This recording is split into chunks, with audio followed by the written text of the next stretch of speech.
ইহুদি সাদা কুকুরেরা তোমরাও সাবধান হয়ে যাও। বাইতুল মুকাদ্দাস আমার প্রথম কেবলা, বাইতুল্লাহ শরীফকে ধ্বংস করার জন্য এসেছিল আব্রাহার বাহিনী। আমার আল্লাহ পাকের জমিনে তখন কেউ ছিল না আমার আল্লাহকে ডাকার। এক আব্দুল মুত্তালিব আলাইহিস সালাম, নবীজির দাদা, তিনি বলতেছেন, হে কাবার মালিক,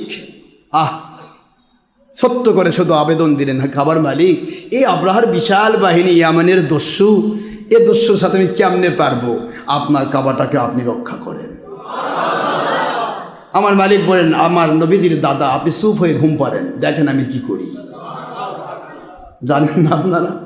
তয়রান আবাবিল তারমিহিম বিহিজারাতিন মিন সিজ্জিল ফাজআলাহুম কাআসফিন মাকুল।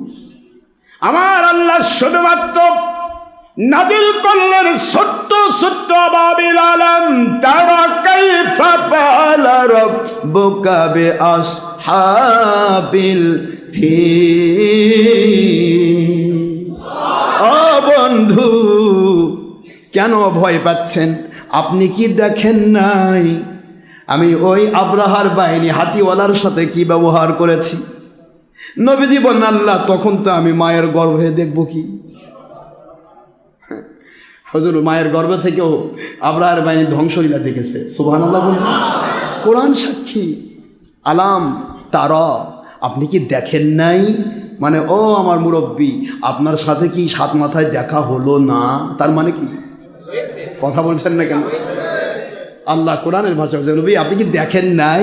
অথচ হুজুর পৃথিবীতে আসার আগে কিন্তু ঘটনা। কথা বলছেন না কেন? আল্লাহ বলছেন, বন্ধু আপনি মায়ের গর্ভে যখন, তখন আমি আব্রাহার বাহিনী দেখালাম। আপনি যখন আমার রুহের জগতে, আপনি আমার নূরের নবী হিসেবে বিরাজ করছিলেন, তখন আমি দেখাইছি ওই আলাম তারা কাইফা ফাআলা বি রব্বুকা বি আদ। আদ জাতির সাথে আমি কি ব্যবহার করেছি আপনি কি দেখেন নাই? সুবহানাল্লাহ বলেন না জোরে। আর আজকের এজিদ বাহিনী ডেয়ার ব্যাটারি কয় কি নবী কেমনে দেখে? নবী দেখেন খালি ওই দেখে, খালি ইবলিসও দেখে। আল্লাহ বলেন, বন্ধু আপনি কি দেখেন নাই ওই আব্রাহার বাহিনীকে তসতস করে দেওয়ার জন্য ছোট্ট ছোট্ট আবাবিল পাখির মুখে আমি নুরি দিয়েছিলাম, পাথরের নুরি, বিহিজারাতিন মিন সিজ্জিল, ছোট্ট ছোট্ট নুরি দিয়েছিলাম। এই নুরিগুলি ছোট্ট ওই আবাবিল পাখিগুলো ঠোঁটে একটা ছিল, 2 পায়ে 2টা ছিল, যেটার উপর মারত ডিনামাইটের চাইতে বেশি পাওয়ারফুল। মানুষটা মরতো, হাতিটা মরতো, মাটির সাথে মিশে যেত। সুবহানাল্লাহ বলেন না জোরে। হাতি বাহিনীকে মিসমার করে দিলাম। ওই সময় একটা হাতি আমার পক্ষে ছিল, নাম তার মাহমুদ। মাহমুদ হাতি বলে, আল্লাহ আপনার ঘর ধ্বংস করার জন্য আমি যাব না। মাহমুদ হাতির উপর বসা ছিল মিস্টার আব্রাহাম।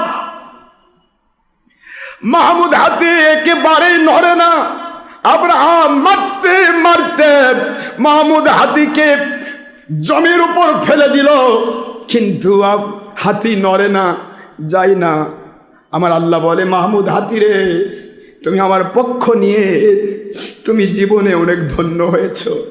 এই সূরাটার নাম আমি তোমার নামে সূরা ফিল বানাই দিলাম। সূরার নাম হাতি।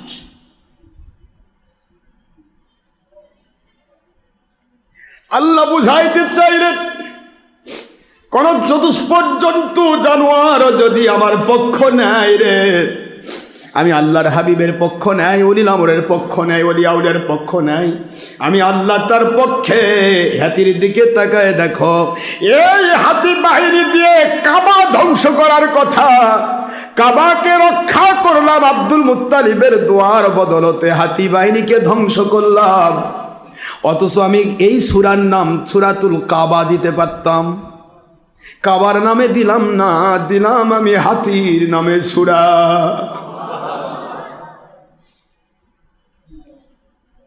কিয়ামত পর্যন্ত মাহমুদ হাতি প্রশংসিত অবস্থায় সে কিয়ামত পর্যন্ত পঠিত হবে সূরাতুল ফিল।